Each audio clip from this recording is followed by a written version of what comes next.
Bom aí, beleza? Bom que vocês tenham vindo. Então, minha palestra hoje é sobre Backbone, sobre o client-side.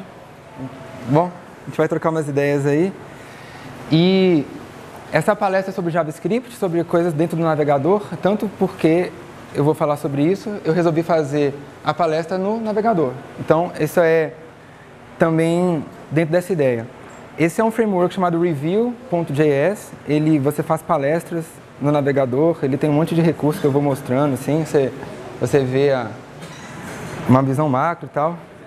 E tudo está rolando dentro do navegador, ok? Então, eu vou pôr em full screen,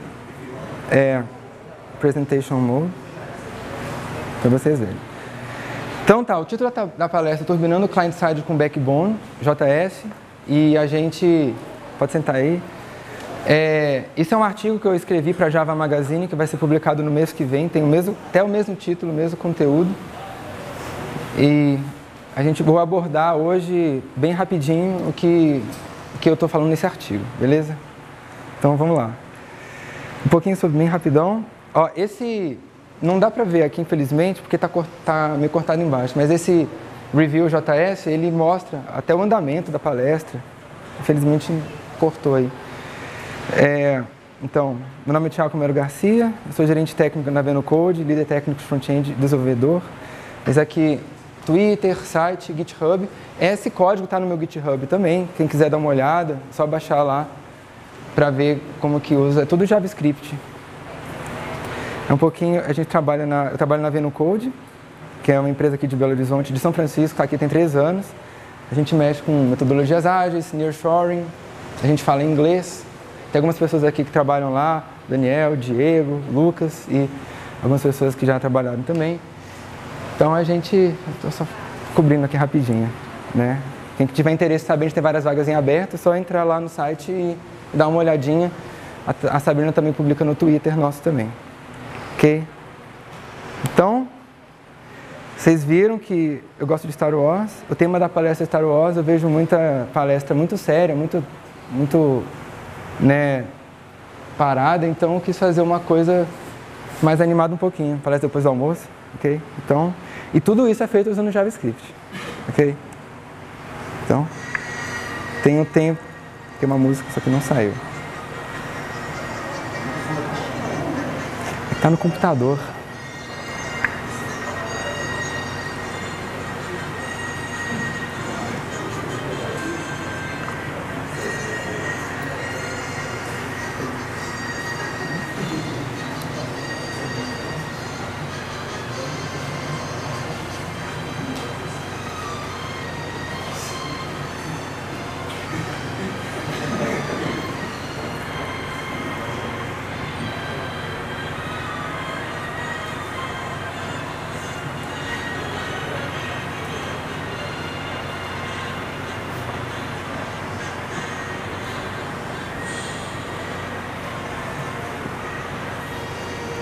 Beleza. Então, foi só uma brincadeira para vocês verem. Foi tudo usando JavaScript e essa que é a ideia do que eu vou falar sobre aqui hoje. A gente vai falar sobre JavaScript, o hiperespaço, arquitetura web, client-side contra server-side, algumas tecnologias que vocês devem estar cansados de saber, REST, JSON, MVC, comparativo dessas aplicações com frameworks web. Sobre Backbone, eu vou abordar só o que cabe na palestra mesmo. Model, Collection, View, Router e templates dinâmicos. Então vamos começar. O hiperespaço.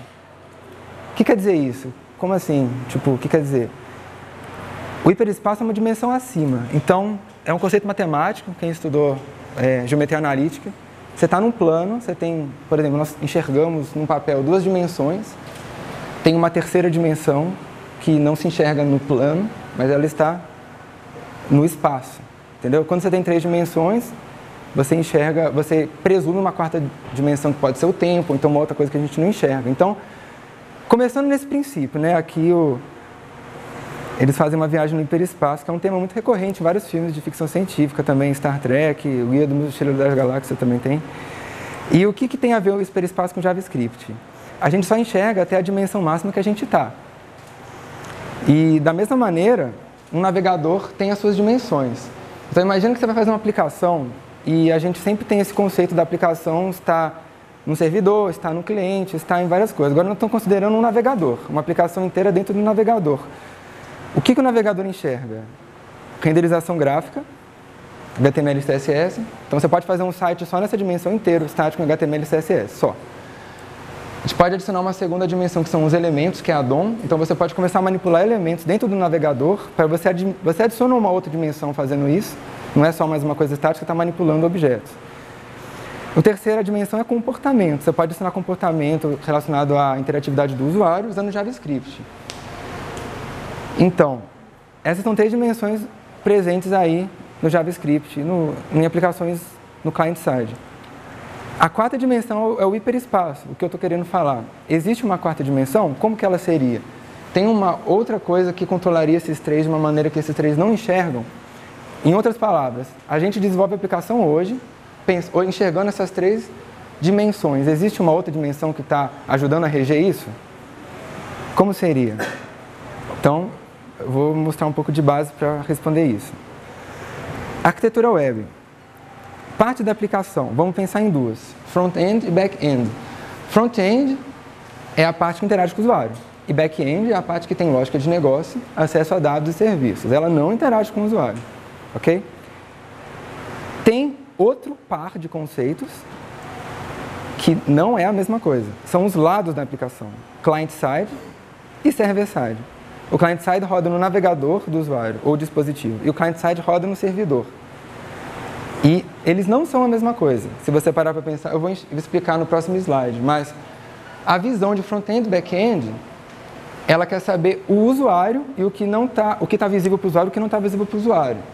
Client-side e server-side não é físico, é o que está dentro do dispositivo dele e o que não está dentro do dispositivo dele, ok? Então, no jeito clássico de fazer aplicações em Java, em Rails, em .NET, em Python, a gente faz o client-side com o front-end e o server-side com o back-end. Aí eu vou apresentar para vocês que a gente pode fazer o server-side, o back-end no client-side também. O lado do navegador pode ter a stack completa, pode ter front-end e back-end. Da mesma maneira, uma aplicação, pode entrar, uma aplicação no seu mobile, no seu dispositivo móvel também pode ter uma stack completa. Então, como que é? Aplicações web podem ser, se elas forem isoladas no client-side, ou seja, elas estão dentro do dispositivo do cara, elas podem ter apenas front-end, por exemplo, uma calculadora IMC, de índice de massa corpórea, que é uma fórmula muito fácil. Você pode fazer um JavaScript que pega 2 campos na tela, 2 inputs, roda um botão, ele tem um método, calcula e joga na tela. Isso é uma aplicação web isolada no client-side, ok? Só tem front-end, só tem uma funcionalidade ali de evento. Você pode ter front-end e back-end no client-side. Por exemplo, toda vez que você vai aprender um framework JavaScript, eles dão um exemplo de to-do list, controle de tarefas. Você tem do Backbone, tem do AngularJS, tem do Knockout. Pessoal, pode entrar, fica à vontade. Então, nesse caso, a gente teria uma aplicação no client-side com front-end e back-end se a gente fizesse back-end no dispositivo. Por exemplo, se a gente salvasse os dados no local storage do navegador, a aplicação não tem que falar com server-side nenhum, ela está lá inteira no seu dispositivo. Você pode ter um controle de tarefas implementado em JavaScript e ele salva as informações no local storage, que todo navegador moderno hoje tem um banco de dados interno. Então, esse é um exemplo, uma aplicação inteira no client-side. Agora, aí no server-side, se a gente integrar client-side com server-side, esse é o cenário tradicional, front-end no client-side e back-end no server-side. Ou seja, o front-end, se eu estou numa página web, eu quero uma ação, eu quero, sei lá, inserir uma tarefa. Eu vou requisitar o server-side uma ação. Então, eu vou fazer uma requisição HTTP, o navegador faz uma requisição HTTP. O server-side recebe, processa, responde um HTML, que é processado pelo navegador. Quando ele recebe, page reload. Ele faz isso, é uma página nova, uma navegação. Esse é o cenário padrão, que a gente sempre vem fazendo aplicações nos últimos anos dessa maneira, né?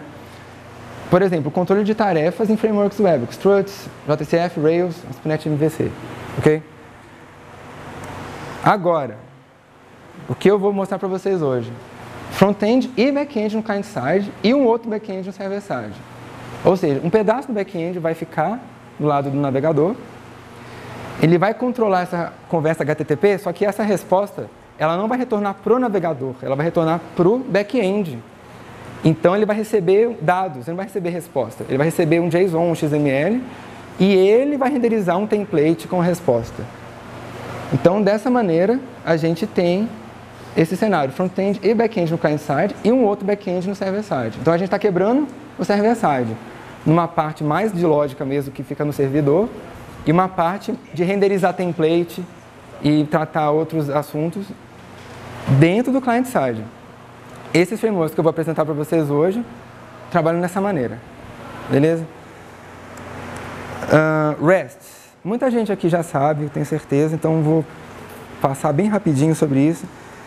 REST é um estilo arquitetural, stateless, Representational State Transfer. Ele saiu de uma tese de doutorado de um cara que fez uma proposta muito doida, que significa a gente tem recursos que a gente quer lidar com eles, CRUD, então você quer inserir, sei lá, tarefas. Você quer ter as operações básicas de recuperar uma tarefa, inserir uma tarefa, apagar uma tarefa, editar uma tarefa.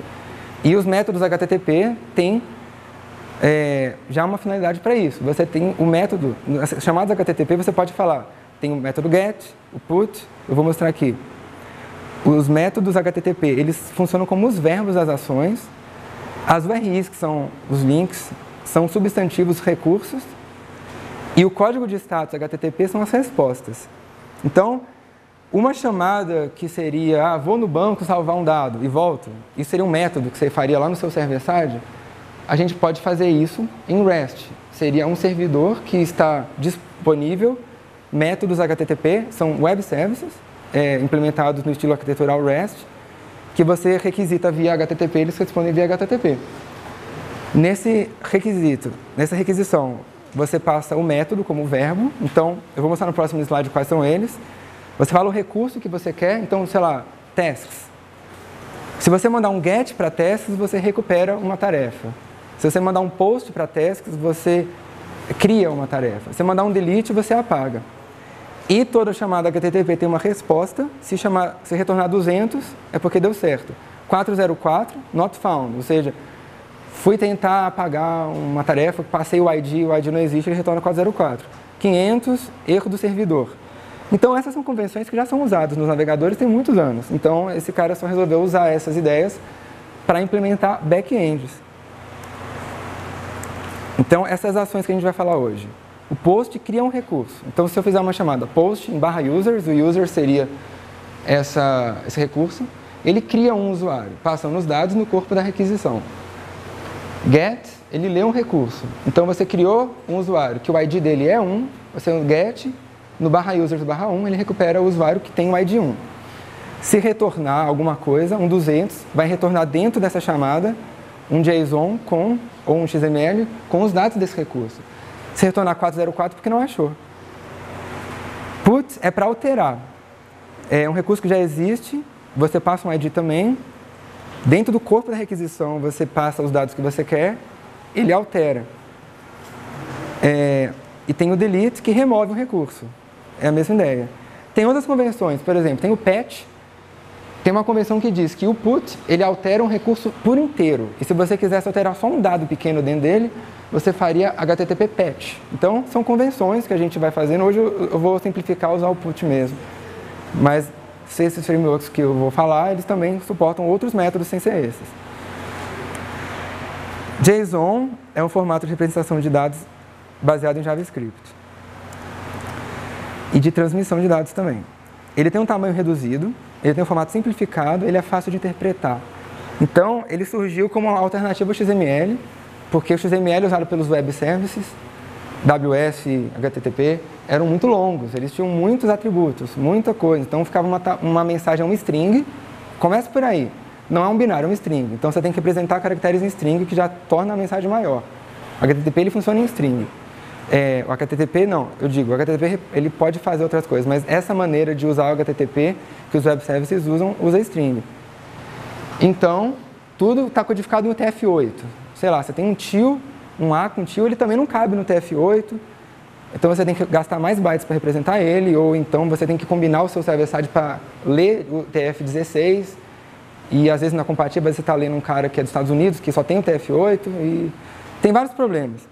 O JSON veio para simplificar essas coisas. Ele é uma boa alternativa ao XML. Hoje em dia, já tem um movimento novo para voltar a usar XML, porque já tem tantos parsers de XML prontos e bons, que eles estão tirando esse overhead de atributos do HTML. Então, hoje em dia, é bom também fazer esse tipo de XML mais reduzido. Mas o JSON ele veio no momento que estava sendo necessário simplificar as coisas e ele se tornou um padrão mesmo para trabalhar. Tanto que todos esses frameworks, por default, já recebem JSON. Então, aqui é um JSON, por exemplo. É um objeto com chaves. É um objeto JavaScript mesmo. Na especificação correta tem chave e valor. Cada chave é uma string, deveria ter aspas, porque ela também pode até ter espaço, no caso. Se você não colocar aspas, se ele não tiver espaço, tiver underscore, essas coisas, ele aceitaria também. Você pode passar um array dentro dele, você pode passar um outro objeto. Aqui é um valor escalar, um valor inteiro, um valor float. Isso aqui é uma string. Então, é a maior parte dos formatos que a gente precisa. Tudo que puder ser representado numa string, em termos de dados, a gente pode representar usando JSON. Ok? Ele só não é bom para dados binários. Ok, e MVC? Eu aposto que todo mundo aqui conhece MVC. Mas eu vou explicar, para quem não sabe.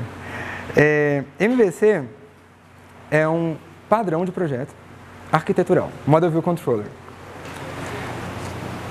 Ele encoraja uma melhor organização da aplicação, porque ele separa interesses. Então, o que é isso? A gente tem um código definido, responsabilidades. O que é para mostrar na tela fica num cantinho, o que é para mexer com dados fica em outro cantinho, e a ligação fica em outro cantinho. Então, você quer evoluir dados, você evolui aqui. Você quer evoluir tela, você evolui aqui. Você quer evoluir eventos, você evolui aqui. Tá? Basicamente é isso. Entendeu? O que acontece? Sem MVC, principalmente em JavaScript, tem uma tendência muito forte das pessoas fazerem um arquivo só com tudo. O código macarrônico, que eles costumam falar. Que ele costuma dar a volta nele mesmo e fica por isso. Aí você vai dar manutenção, é cada vez mais difícil. A complexidade cresce muito, muito junto. Então, esse é um padrão arquitetural que começou a separar interesses. E logo percebemos, aqui eu estou só especificando, model é a parte desse, quebrando em 3 elementos. É um elemento que mexe com dados, view é a interface com o usuário e controller é uma lógica de conexão e entrada de dados. Esse é o MVC clássico. O MVC foi criado para Smalltalk nos anos 90, eu acho. E ele é muito usado em Java, primeiro em Java, e depois foi adotado no .NET. Aí, por exemplo, o Rails é um framework que usa MVC por default. Ele já foi feito em cima do MVC, que por default, você já faz uma aplicação bem dividida usando o Rails. E começou por aí um movimento de preocupar com isso. E em JavaScript? Igual eu falei, códigos macarrônicos ficam difíceis de ler e manter por não apresentar estrutura. A manutenção geral fica facilitada com o MVC, porque as mudanças são localizadas, entre outros detalhes. Agora também é possível fazer testes unitários objetivos. Você quer testar só os dados, você testa só o pedaço que faz dados. Você quer testar só a view, você testa só o pedaço que faz view. A modularidade permite dividir melhor as tarefas entre os desenvolvedores. Então, você tem um cara que é mais front, que ele vai só mexer mais com jQuery, com eventos, ele fica em outros arquivos. Enquanto isso, um cara mais back-end dentro do JavaScript está evoluindo o modelo de dados. Então, isso também ajuda bastante. Tem menos impacto entre os dois lados. No caso, o MVC é o nosso hiperespaço, que eu tinha comentado no primeiro slide. O MVC, ele proporciona a gente em JavaScript organizar as coisas, adicionando uma outra dimensão nessa jogada e de que permite a gente manipular os outros 3 dimensões de uma maneira mais organizada. Ok? Beleza. Então eu vou fazer um comparativo rapidinho. Aplicações no client-side versus frameworks web. Eu queria fazer uma pausa aqui e só falar que eu vou fazer um comparativo, eu não estou falando que um é melhor, um é pior. Eu estou falando que eu não acho que isso existe. Eu acho que o que existe é uma situação mais adequada para uma solução e outra situação mais adequada para outra solução. Eu igual fiz a brincadeira da Microsoft, do Internet Explorer 6, mas isso foi só uma brincadeira mesmo. No caso, tem soluções para tudo que vai ser melhor, então não estou aqui falando, não me crucifiquem por eu defender alguma coisa. Beleza. Mas vocês entendem, né? Cá pra nós. É uma merda. Então vamos nessa. Frameworks Web. Ok? Eu estou falando então de Struts, JSF, estou falando do ASP.NET MVC, eu estou falando do Rails. Eles têm um ciclo de vida gerenciado e roteado no server-side. Então você tem um componente lá, um front controller, um cara lá que recebe a rota, ele vai rotear, ele vai chamar componentes internos, vai chamar banco, vai chamar o Spring, vai chamar o Express do Node.js, vai chamar um monte de coisa. Vai no banco, vai na lógica, vai falar com o web service. Isso tudo acontece por debaixo dos panos e tem um ciclo de vida que controla no server-side. Quando essa requisição consegue dados, então foi no server-side, foi no banco, trouxe dados. Eu ainda estou no server-side e estou preparando a minha resposta para o browser. Ele vai pôr isso no template HTML e vai retornar HTML. Por quê? Porque quem vai receber isso é o navegador. Ele só sabe HTML. Se você mandar dados, ele vai renderizar dados. Então, com isso, se o HTML está presente no server-side, ele vai ser entregue ao client-side, mas ele está sendo gerado no server-side por linguagens também, como JSP, JSF. No Rails tem o ERB, o Haml, o ASPX. Então, se isso acontece lá, você tem que programar estilos do CSS lá também. Você tem que programar o JavaScript lá também. Então, tudo acontece lá, tudo acontece no server-side. Ele entrega uma resposta processada completa. Às vezes, no seu server-side, você tem CoffeeScript, que tem que ser compilado, já recebe compilado. Você tem SAS ou Less, que compila para CSS. Então, já vem tudo pronto. A resposta é que HTTP trafega HTML. E cada ação gera um recarregamento de página. Porque quem requisitou foi o navegador. O navegador navegou para uma rota que foi no server-side, voltou e recarregou. E as ações são obrigatoriamente síncronas, porque o navegador ele é síncrono. Você requisita, espera, chega e mostra para você. Aplicações no client-side. O ciclo de vida de cada ação é gerenciado e roteado no client-side. Isso não quer dizer que ele não está no server-side também. Ele está lá também, mas ele foi quebrado. Agora a gente está trazendo para o client-side a responsabilidade de rotear chamadas. Então é o client-side que vai escolher como que ele vai acessar o server-side para pegar dados. E o server-side vai responder dados para ele. Aí ele agora vai tomar a decisão de mandar para o template e pôr na tela, ou não. Às vezes ele é uma ação assíncrona e não tem nem template, ele vai atualizar um carinho, ele vai rodar ele vai reautenticar a sessão, então nem tem template. Então esse ponto de decisão, de lógica, está presente agora no client-side. Por isso que eu falo que para mim a partir daí já é back-end também, porque isso é coisa de back-end. A resposta HTTP trafega dados, JSON, XML. O template agora no client-side gera conteúdo HTML. Então eu vou mostrar, existe um monte de frameworks JavaScript para gerar igualzinho JSP, PHP, igualzinho ASPX. Você tem um template, um HTML, que dentro dele você chama campus, que você injeta dados, ele põe isso na resposta HTML e manda para o navegador. E diga-se de passagem, muito rápido, porque isso pode também ser compilado. Isso pode virar uma função JavaScript que já está carregada no navegador. Então você joga dados, na hora ele joga uma resposta. Então ele fica pronto para responder, ele vira uma função do client-side mesmo. Cada ação não gera um recarregamento de página obrigatoriamente, só se você quiser. E as ações podem agora ser assíncronas. Ok? Beleza. Eu vou entrar em Backbone.js agora. Só tomar uma água aqui. Foi já quase metade da palestra. Antes de eu prosseguir para o Backbone, 5 minutos no máximo. Alguém quer perguntar, antes de eu entrar no Backbone, alguma coisa sobre isso? Sobre esse cenário de server-side, client-side? Alguém quer falar alguma coisa? Já trabalhou com JSON Scheme? Já usou alguma coisa? Já viu alguém usando? Porque o grande problema do JSON é justamente você ditar um padrão pro cara. Porque como ele não tem tipo, não tem nada, é totalmente flexível, é total flex, você não tem como ditar um padrão. Então, o grande problema de você integrar aplicações ou falar com a API com o JSON é que você não consegue dizer pro cara qual tipo que você está esperando do outro lado, entendeu? É totalmente dinâmico, né? Pois é, o que acontece? Essa iniciativa agora de JSON Scheme, né? Que é de dar meio que o que a gente tem no XML, né? Pro JSON. Você já viu alguma coisa? Então, esses padrões, por exemplo, o Backbone, ele tem uma lógica dele, de JSON, que ela é um pouco estrita. Você não pode fazer muita coisa diferente. Mas, uma coisa legal, eu não vou abordar hoje, que o componente que faz o contato com o server-side, que recebe JSON, é o model. O model, você pode, ele por default vai receber JSON da maneira que ele espera, que ele acha. Mas você pode implementar regras de interpretação nele.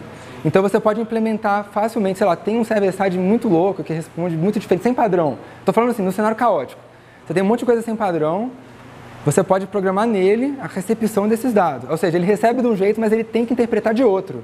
Às vezes está tudo misturado, tipo assim, às vezes é uma lista, mas ele mandou, sei lá, encadeado, um monte de atributo um embaixo do outro, mas você precisa disso como uma lista. Então você pode fazer essa etapa lá, por causa dessa falta de padrão mesmo. JSON Schema, eu nunca vi Backbone, mas eu acredito que por ser um JSON mesmo, a gente pode criar um componente no model que trabalhe com essa especificação e que ele barre qualquer coisa que não seja, ele pode barrar. Ok? Seria uma customização de um bind aí, né? Isso. Customizar um bind. Ele pode barrar, falar, ó, tá fora do padrão, rejeito. Então isso dá para ser feito no model, mas isso é manual. Talvez até exista um plugin que faça isso, certo? Mas beleza. Então tá, posso prosseguir? Alguém quer? Ficou claro essa parte do server-side e do client-side? Beleza. No client-side, não sei se você vai falar, você tem recursos de cache. Porque assim, talvez seja o momento de você aumentar muito o desempenho se você não vai no servidor. Tem como fazer. No final, quando eu mostrar a view, eu falo como que seria. Tem como fazer cache de várias maneiras, inclusive. Porque o navegador, ele tem um local storage dele mesmo, que é uma coisa bacana, é uma coisa permanente, inclusive. Você pode fechar o navegador, abrir de novo, que está lá ainda. Você pode dar um time to leave. Você pode fazer isso quando você recebe dados, mas você também pode programar um repositório seu lá dentro também. Então você pode fazer isso da parte do contato com o server-side, ou já lá em cima do navio também você pode fazer isso. Então eu dou uma pinceladinha nisso, mas é uma coisa legal, é uma coisa que deixa mais rápido ainda. Só que começa a preocupar com o problema de dados desatualizados. Se o back-end muda, né, ele já tem que saber, ele tem que se atualizar, tem que ser notificado para não mandar. O IE não tem isso. Não tem nada. E não cabe nessa palestra, mas eu posso falar no finalzinho. Essa palestra, felizmente, o Backbone é um assunto bem grande e eu estou até escrevendo um artigo que teria 2 partes para tentar abordar isso, mas eu falo um pouquinho no final. Então eu vou prosseguir, aí depois assim, a gente continua, volta nesses pontos, beleza? Mas é legal, é muito bom isso. Então, vamos lá, gente. O Backbone é uma biblioteca JavaScript que fornece estrutura para aplicações no client-side. Dessa maneira que eu expliquei, baseadas em API REST com JSON. Por definição é JSON. Você que tem XML, você pode fazer um parse para XML. Se você tem uma API que não é REST, você também pode. Só que você tem que implementar manualmente. Você tem que mudar o comportamento dos métodos do Backbone para trabalhar com uma API que não é REST, que é Web Service. Você pode fazer isso também. Vou te mostrar também. Oi? 10? Mais já? Então tá, então vamos correr. A biblioteca Backbone é uma biblioteca JavaScript que fornece... Desculpa, eu já passei isso. Fiquei até atordoado nos 10 minutos. É uma biblioteca criada em 2010 e hoje ela é usada em muitos sites importantes. Airbnb, que é de sofá, você trocar sofá com as pessoas, aí dormir na casa dos outros. BitTorrent, Dig, Foursquare, Hulu, que é de vídeos, LinkedIn Mobile, Pinterest, Trello, Walmart, estamos trabalhando nisso, WordPress. usam Backbone. O Backbone ele foi meio que o pioneiro. Hoje existem muitos outros. Tem o Knockout.js, tem o Angular.js, tem o Ember.js. Eles são mais novos, até mais modernos, até mais fáceis, mais legais em certos aspectos. Mas o Backbone foi o primeirão que pegou. Então, hoje ele está bem maduro. Ele é de 2010, vai fazer 2, 3 anos aí que ele já está sendo usado em sites grandes. Então, empresas grandes adotam o Backbone com mais frequência para projetos grandes, projetos assim, massivos.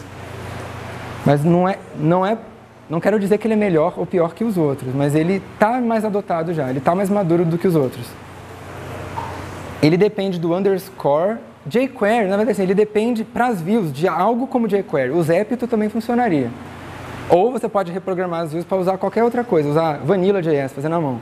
Mas ele depende do underscore. E ele vive no conceito SPA, Single Page Application, um estilo arquitetural que carrega a página inteira de uma vez só. Então você carrega a aplicação em um JavaScript, ele carrega dinamicamente todos os caras que ele quer e traz. Você faz uma requisição só, sua aplicação está lá. Como ele vai rotear, ele carrega as views que ele precisa, você vai mudando de aba, vai mudando de aplicação, vai mudando você vai mudando a maneira que você vai interagindo com a aplicação, já está tudo carregado. Então é muito rápido. Ele não vai no server-side para recarregar uma página, ele vai no server-side para trazer dados. Mas para rotear a página está tudo lá. Elementos, model, collection, view e router. Eu vou explicar. O Backbone não é MVC. Não é. Por que eu falei de MVC então? Mas ele não é um framework MVC clássico, porque ele não tem controller. Ele foi desenvolvido de uma maneira que ele usa outros elementos. Ele não tem um controller, mas ele é da família MV***.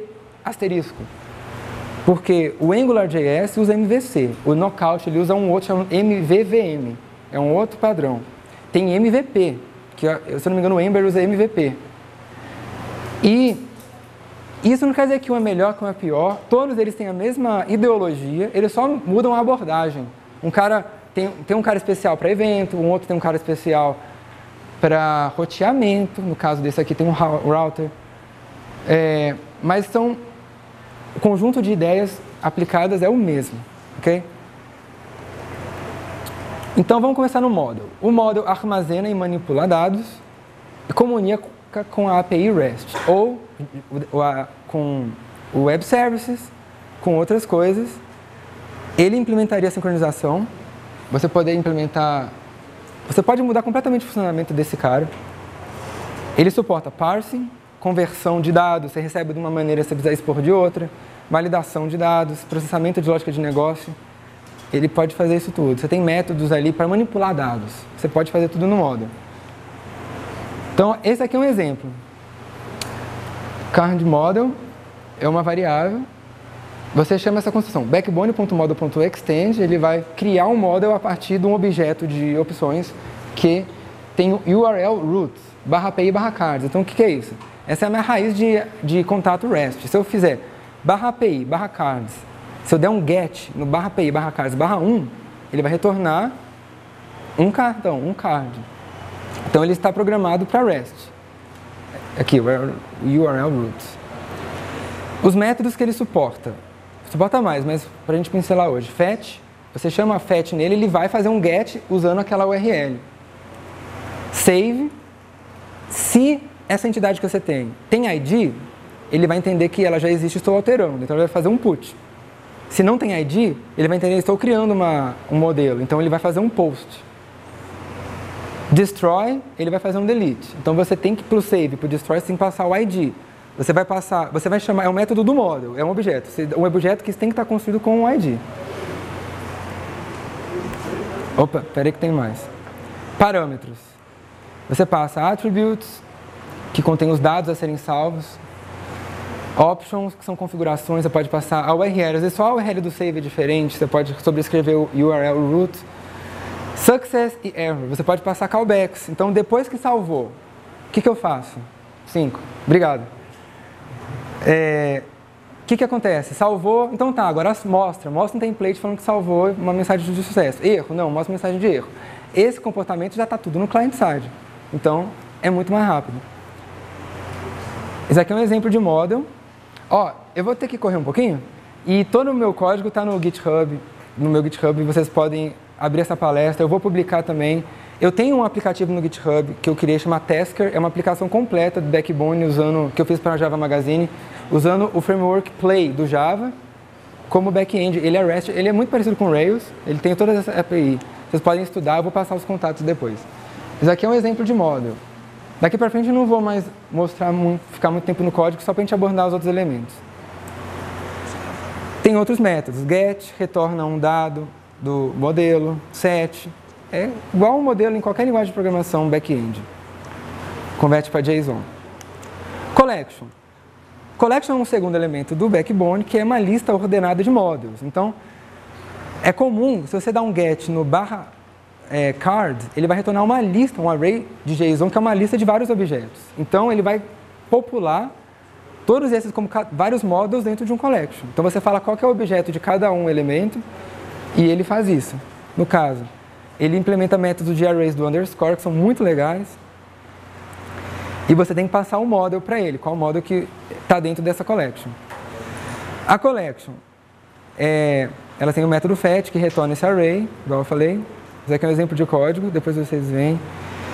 Outros métodos, você pode obter na lista por ID, você pode obter um elemento por ID, você pode com get, pelo at você obtém elemento por posição. Add, você pega você adiciona, remove, você remove. Tem outros métodos.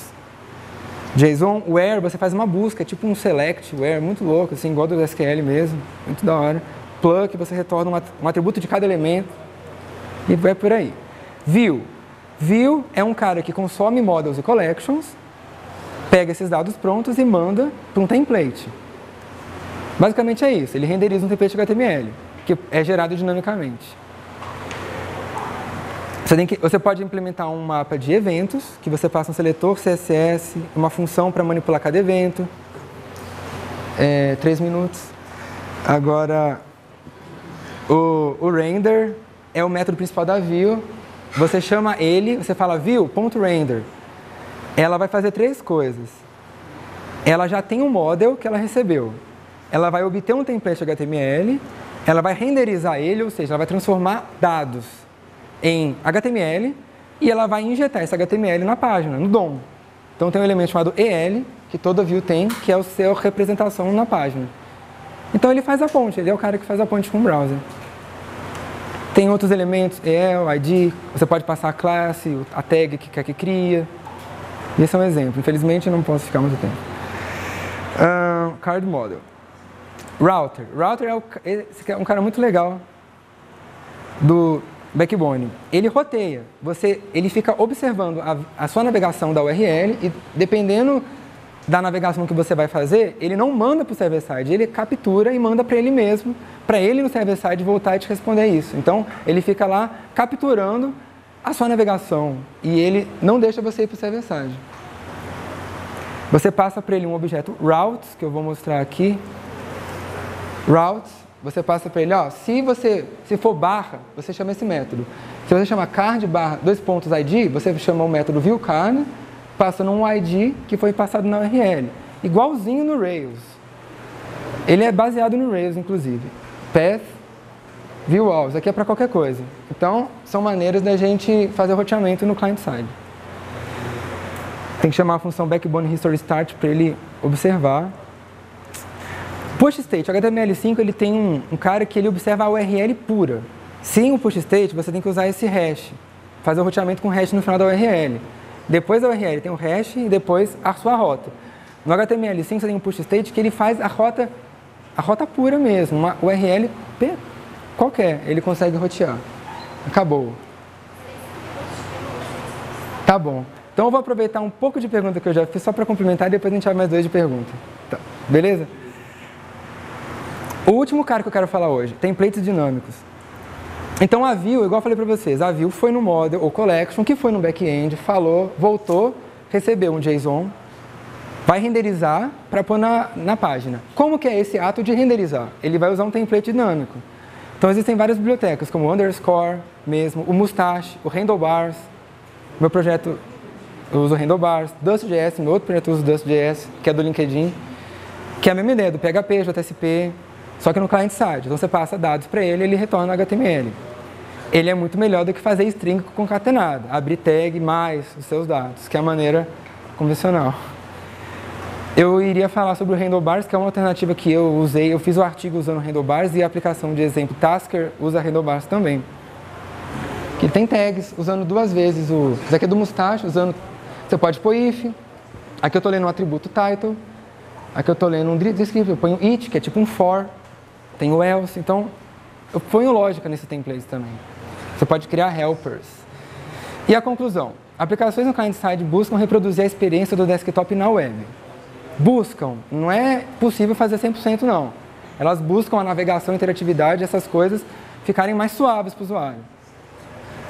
Elas conseguem, sim, reduzir drasticamente a espera do usuário por um feedback. Então, você não fica no modo síncrono esperando uma resposta para a página carregar. Você tem um feedback mais imediato. A chamada é mais rápida porque ela não tem que renderizar um template no server-side, ela só traz dados. É menor, é muito menor porque é só um dado ali. E isso acontece mais rápido. Dá para fazer cache desses dados, que deixa mais rápido ainda. Assim, aumenta assim, as chances da sua permanência no sistema. Se for um e-commerce, se for um sistema, você quer velocidade, vai demorar. Hoje em dia, o usuário desiste. Então, é uma maneira de aumentar as chances de permanência. É uma alternativa madura, por já estar sendo usado por uns caras grandes e faz um tempo bom, para estruturar aplicações no client-side. Para saber mais, eu recomendo o site oficial. Esse livro, ele é livre do Adi Osmani, Backbone Fundamentals. Muito bom, ele está disponível na sua URL. Depois vocês entram no meu GitHub e vocês pegam isso lá. O curso do Code School que eu fiz é muito bom também. Anatomy of Backbone. E é isso, dúvidas? Agora sim. Você comentou do Play aí, você usou 100% do Vue com o Backbone, comunicação com o Play, ou você usou templates do Play também, por exemplo, o Scala lá que ele faz, você chegou a fazer esse uso também? Você mesclou ou foi puro? Eu só tenho um template no Play, é o template que carrega o Backbone. É o index, tem o body, tem um content lá, um set, né? E ele vai... E tudo, quando você carrega, você dá um view source na página, você vai ver que só tem uma div em branco, né? Tem um session em branco lá. Só que tudo isso acontece por debaixo dos panos no HTML. E carregando o backbone para frente ali. Você usou Play em Scala ou Java? Eu usei Java nesse task só porque é uma aplicação para Java Magazine, para ficar mais didático. Beleza? Oi? Você falou que o backbone foi pioneiro em 2010. 2016 foi lançado o JavaScript em VC. JavaScript em VC. Que até o precursor do TGS. Não, pois é. Ele foi o pioneiro que pegou, não o pioneiro que apareceu. Por esses grandes players de mercado. Isso que eu quis dizer. Não porque se você puramente, essas ideias todas são mais antigas. Já tentaram fazer até com jQuery. Mas, não, tipo, plugin, né, no caso. O pessoal tentou fazer. Eu estou falando assim, é uma ideia que pegou, que foi adotada. Entendeu? Por isso que eu considero madura o suficiente. Tem um vídeo que fala, né, como é que o cara chegou no código do Backbone vindo de refatorações de um código do jQuery. O cara fala como seria fazer o código do Backbone para criar rotas e tal. Se fosse fazer um JavaScript jQuery puro, ele vai refatorando até ficar do tamanhozinho do Backbone, 32K. Muito legal. Na verdade, são ideias que foram sendo coletadas, eles sentaram e conseguiram codificar de uma maneira reutilizável. Mas isso tudo dá para ser feito na mão, dá para ser feito de outras maneiras. É leve. Ele é leve. O problema do Backbone não é o Backbone, é as dependências dele. Se você usar o jQuery e o underscore, aí já fica um pouco mais pesado. Mas ele mesmo, ele é bem leve. Ok. Algo mais? Oi? Ah, perfeito. Ó, esse cara aqui... Se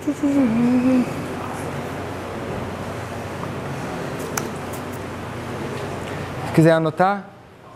Aí tem a aplicação chamada Tasker, que é... Se vocês me seguirem no Twitter, eu vou publicar tudo lá também. Vocês não precisam nem me seguir, mas eu abri lá, vocês vão ver. Tá bom? Obrigado. Valeu.